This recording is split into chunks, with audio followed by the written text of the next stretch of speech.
Hola Seisland, gracias por permitirme presentar este proyecto a través de YouTube.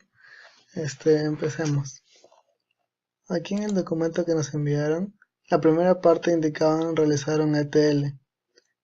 Ya crearon las instancias. La instancia de origen le he definido como SQL Express y la instancia de destino SQL Destiny. En el origen nos pidieron crear una tabla trabajador con los siguientes campos. Ya está creada y ya está aquí. A esta tabla le he agregado algunos campos para la prueba. Por otro lado, en la base de destino, que nos pidieron llamarla SalesNet Web, también he creado la tabla usuario que nos pidieron en el ETL. El ETL que he construido lo he hecho en Pentaho Data Integration, alias Kettle, y este es el diagrama resultado del ETL. Lo que se tiene que hacer es extraer de la tabla trabajador datos para cargar la tabla usuarios.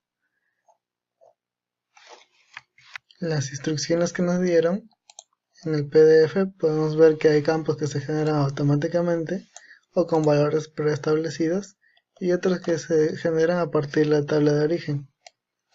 Hay que tener cuidado que la coincidencia de destino con el origen no siempre es la misma, hay que formatear las columnas y algunos son campos compuestos como apellidos que se genera a partir de la suma del apellido o concatenación del apellido paterno con el materno.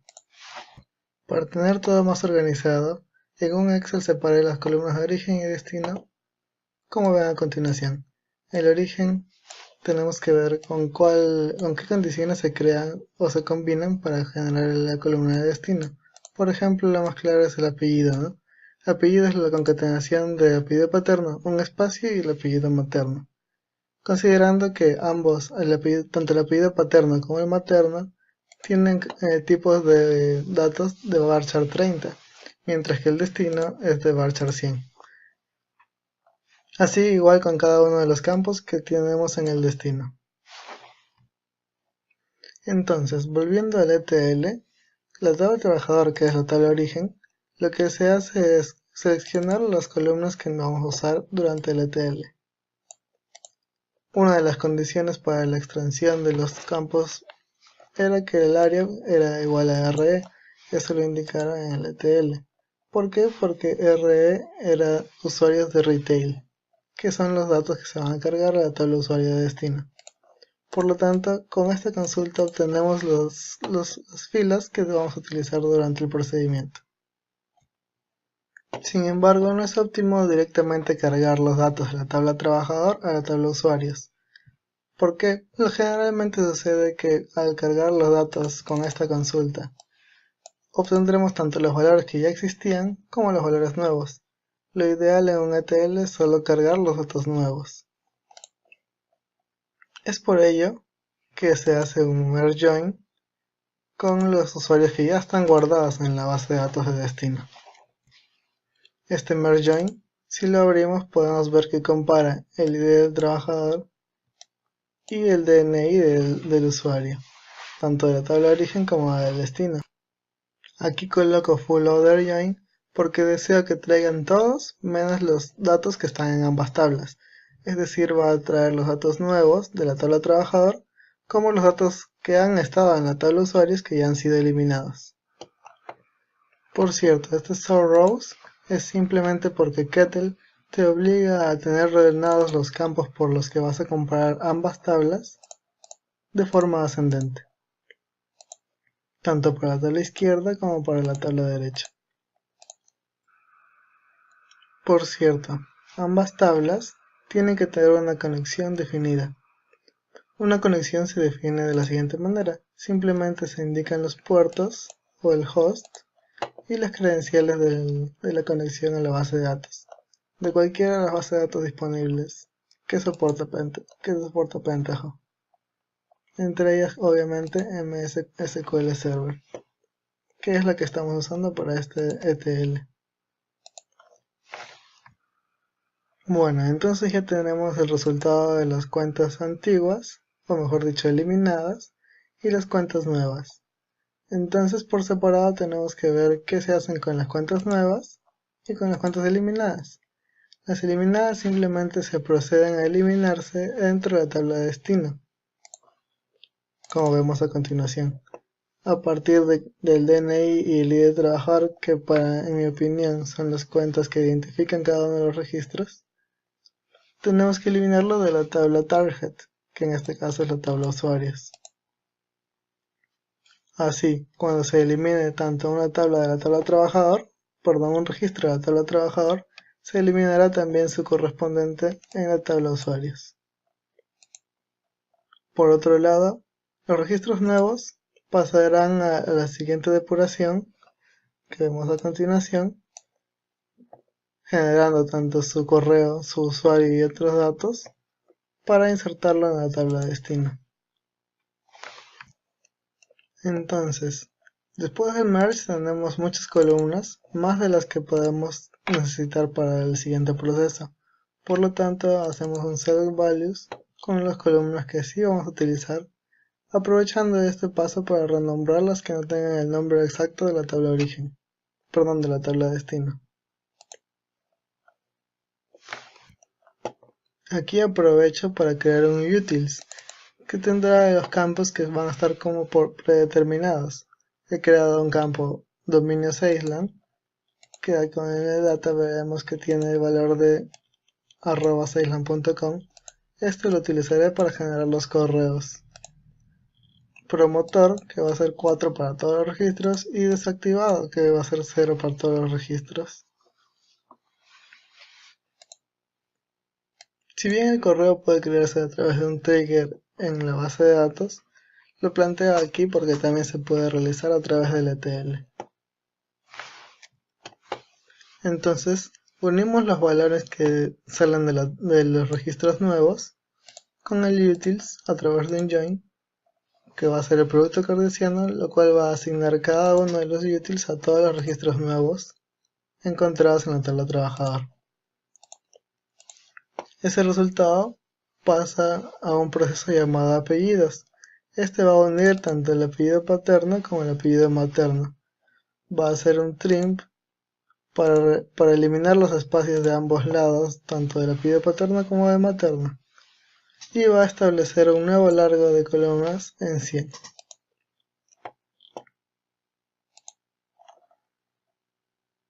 Para usuario, lo que estoy planteando es coger solo una letra de la tabla nombre, de la columna nombre, y concatenarlo con todo el apellido, quitando obviamente todos los espacios de por medio, estableciendo también un ancho de 50, que es lo que se requiere en la tabla de destino según el ETL. Posteriormente, para el usuario, en casos de que exista un nombre o un apellido que tenga espacios en el medio, lo que estoy realizando es eliminando esos espacios estos caracteres especiales dentro del usuario, del campo usuario que he generado, y aprovechando para volverlo en letras minúsculas.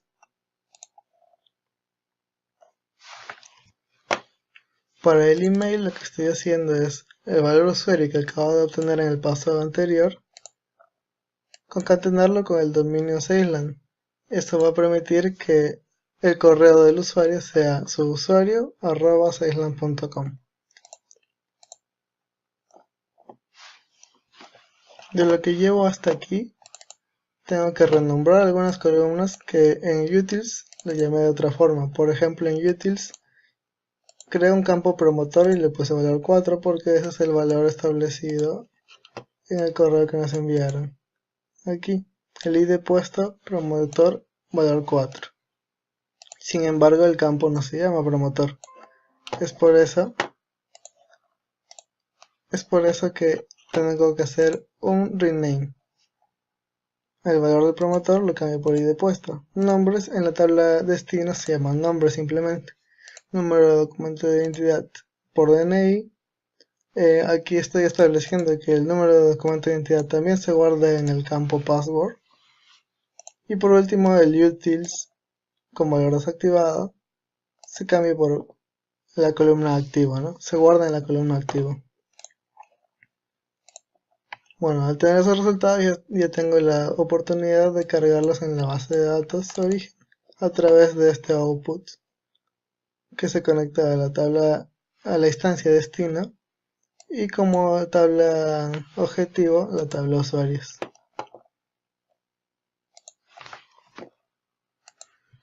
Como decía inicialmente, he creado 4 registros en la tabla trabajador para hacer la prueba. Si vemos en la tabla usuario, ejecutamos, no tiene registros todavía. Entonces, si corremos el ETL, vemos que ha salido correcto, sources, por lo que si volvemos a consultar la tabla usuarios, ya están 3 registros. ¿Por qué 3? Simplemente porque le coloqué uno con otro valor que no sea RE, como era la condición indicada en el PDF. Entonces aquí vemos que, por ejemplo, aquí hay un apellido compuesto con un espacio de por medio que se ha eliminado para la creación del correo. Como ves, he planteado la primera letra del nombre junto al apellido sin espacios, tanto para todos los registros que se puedan guardar, ¿no? Que sean del retail, el área retail. Igual el usuario, el password de igual forma se puede generar por un trigger, pero en el PDF nos indicaron que simplemente es un varchar, ni siquiera estaba en binario, por lo que decidí colocarlo como el DNI del usuario como contraseña. El ID del trabajador, que vemos es 123 como lo que está aquí, 123, porque el cuarto registro es el que no se carga. Y activo todo 0, igual ID puesto, y estos campos simplemente se trasladaron. Apellidos ya está concatenado a partir del apellido paterno y el materno. Eso también lo podemos ver en Kettle a través de cada uno de los pasos. En la parte inferior sale el resultado que se va obteniendo en Preview Data. Vemos, aquí los datos guardados inicialmente no había nada, y el trabajador tenía 3 registros válidos, porque existía uno cuarto que no era del área RE. Bueno, se ordenaban, hacíamos el other join, el full other join, con lo que teníamos valores null porque no existían en la base de datos destino. Entonces todos pasaron a nuevos, ningún eliminado, por lo tanto aquí sale vacío. Los nuevos, escogíamos los valores que nos servían, obviamente los nulls no. Hacíamos un join con los utils y iban a agregarse estas 3 columnas iniciales. De estos procesábamos el apellido, se agregaba una columna con la concatenación del apellido paterno y materno, la columna usuario, que generaba el usuario a partir del nombre y el apellido paterno. Aquí, a propósito, ingresé a un apellido con un espacio intermedio porque sabía que podía existir esos casos especiales, y por eso agregué también este proceso intermedio que elimina los espacios. Entonces, con el usuario correctamente procesado, también generó el email agregándole el utils de dominio, que lo tenemos aquí en la primera columna. Por último, selecciono los valores que están en la tabla de destino, que son los que se van a cargar, solamente estas 9 columnas, y lo insertamos en la tabla destino, ¿no?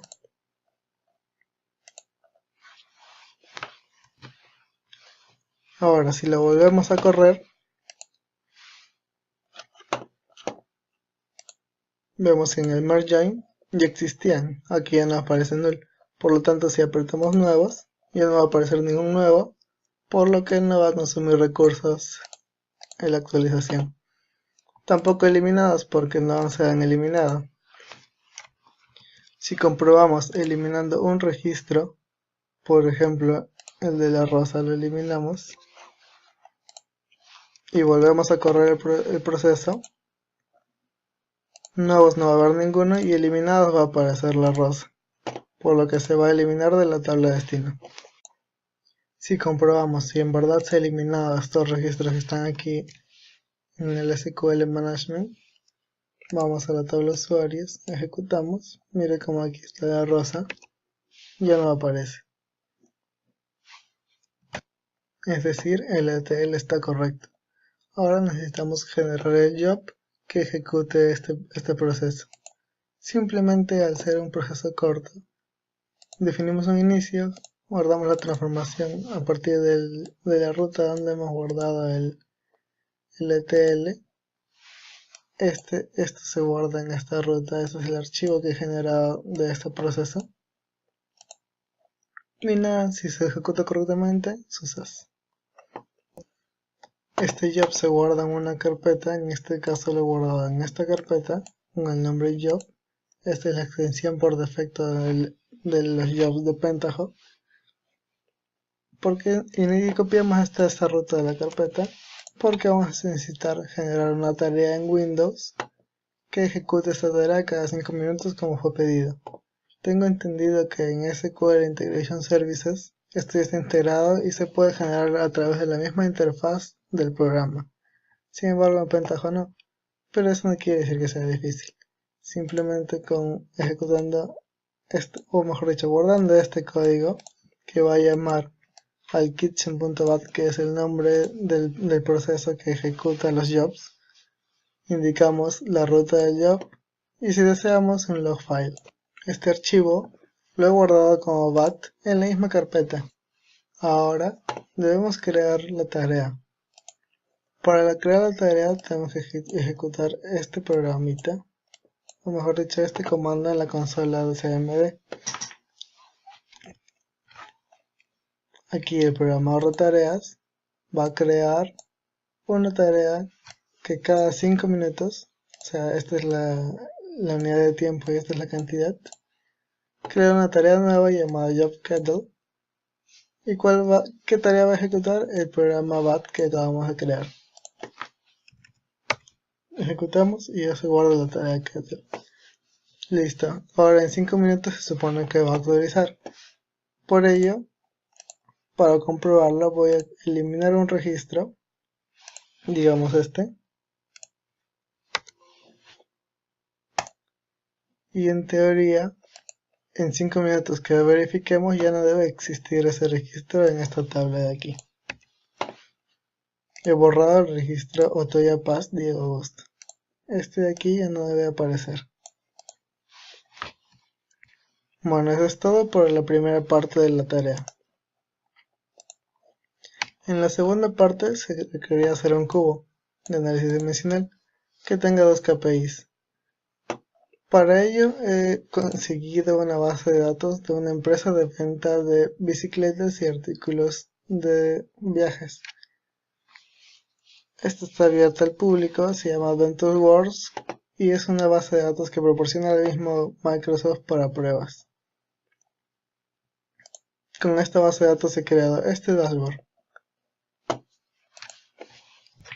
Empecemos por lo más importante que son los KPIs. Siendo esta una empresa de venta, lo más importante es lo que consigue a través de las ventas, justamente. En este caso, esta empresa tiene unas ventas en el año 2008 porque tiene datos desde el 2005 hasta el 2008 solamente, de 10 millones de soles en ventas. Aquí tiene una meta de 7.57 millones, que es el promedio de los años anteriores. ¿Cómo he obtenido ese dato? A través de fórmulas DAX, que les voy a mostrar aquí. Aquí hay una meta DAX, que se calcula a través de los años anteriores, que no sean 2008, ¿no? ¿Por qué he puesto esto? Porque existe en la dimensión fechas hasta el 2010, sin embargo no hay registros en estos años. Bueno, esta cantidad se le resta a la suma total y yo le he puesto personalmente que se multiplique por 1.2 porque la meta no puede ser igualar al promedio de los años anteriores, generalmente tiene que superarse. ¿Por cuánto? Yo he establecido que por un 20%.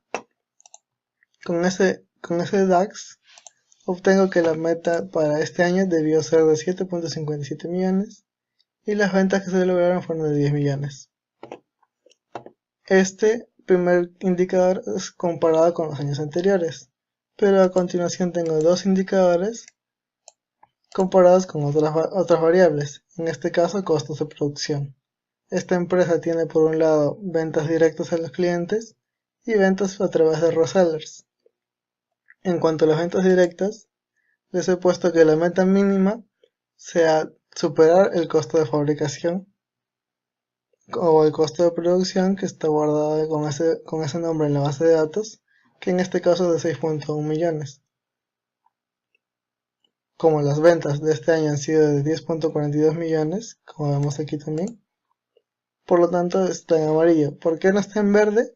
Porque le he puesto también una meta, una segunda meta que sea el doble del costo de fabricación, como para decir que se gana el 100% del costo, que es un valor que generalmente se usa en producción.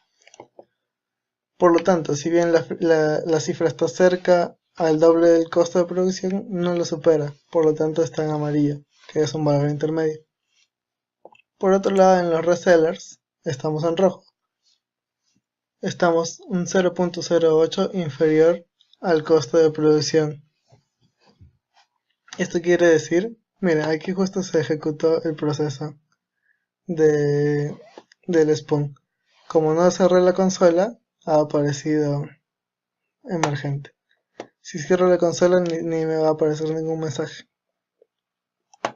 Bueno, aquí como vemos está corriendo el programa y simplemente cuando termine ya podemos verificar que ya está guardado.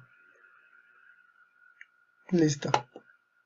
Si volvemos aquí al SQL rápidamente, ya no está Diego Augusto, que era el campo que eliminé anteriormente, hace 5 minutos.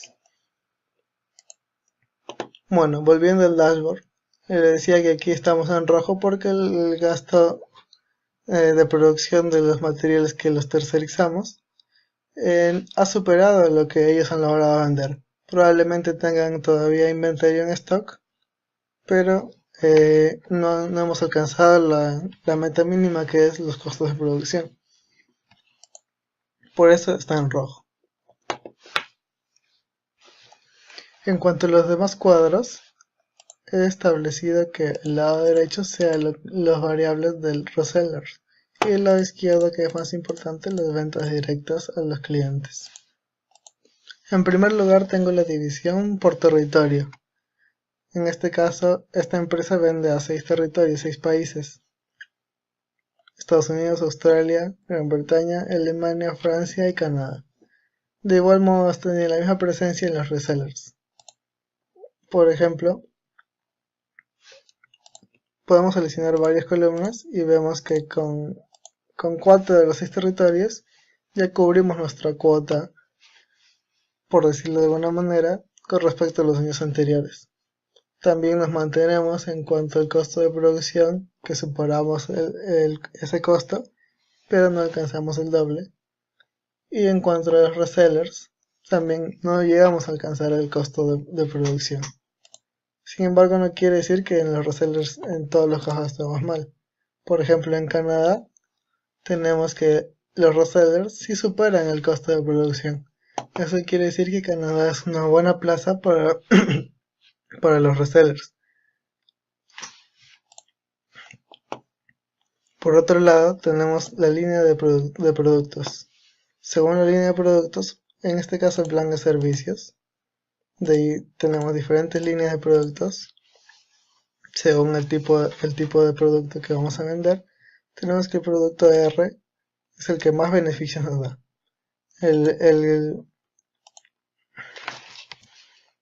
Aquí tenemos el comparativo por años. Como vemos, hemos crecido desde 2005 hasta el 2008, que es el año actual, entre comillas, el año con datos más recientes. Hemos crecido del 100 al 350 casi %, es decir, más del triple. Si desagregamos para ver los trimestres, nuestro trimestre histórico más fuerte ha sido el segundo trimestre del año. Y si seguimos agregando por mes, nuestros meses más fuertes son mayo, junio y diciembre. Más fuerte en ventas, hablando, ¿no? Por último, en cuanto a la vista de lo que es venta directa a los clientes, aquí tenemos el tipo de profesional que nos compra las bicicletas o diferentes servicios de viajes. Por ejemplo, aquí también podemos ver con qué sectores podríamos cubrir la cuota. Por ejemplo, en este caso, este grupo de sectores, lo que son obrero especializado, profesional y personas de gestión, son suficientes para cubrir la cuota promedio del año pasado. También se puede decir que los obreros son el sector más pequeño en cuanto a ventas se refiere, por lo que en caso se quiera prescindir de alguien o de algún sector en específico, el obrero sería el más indicado.